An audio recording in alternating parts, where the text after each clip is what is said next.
tutorial sa pag-K-mapping sa Crossfire Legends gamit ang K2AR. Una, punta muna kayo sa control layout para makita kung saan banda yung mga buttons.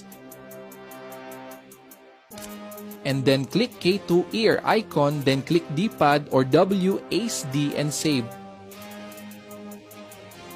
Tapos itapat nyo lang sa joystick. And then yung sa viewing naman, hanapin lang sa baba ang aiming mode, lakihan ang radius, and then save. Tapos lagay niyo lang dyan sa may bandang kanan. And next, yung sa firing naman, i-click lang ang fire button tapos itapat ang arrow dyan sa red na yan, and then left click and then save.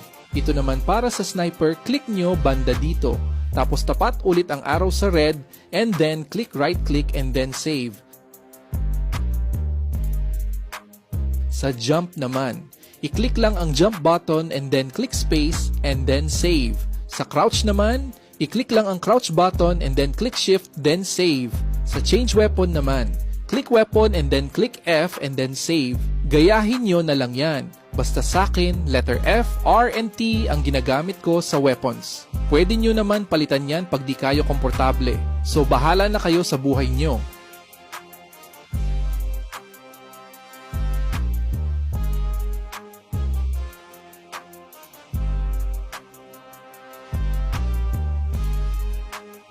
Sa bombs pala, letter X ang ginagamit ko.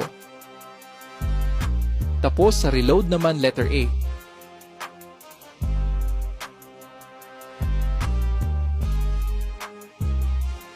Dito nga pala sa zoom in and out ng scope is letter Q ang ginagamit ko.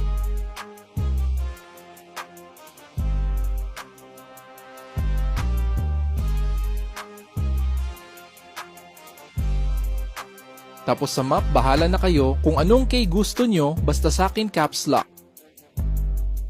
Ayan, okay na yan, tapos na. Kung wala ka pa K2AR, mag-download ka na sa Play Store, tapos nasa pinned video ko yung tutorial sa pag-activate nun. Tapos yung PC style setup ko nga pala na ginagamit. Kung wala ka pa, nandyan lang sa yellow basket, napakamura lang yan pero garantisado.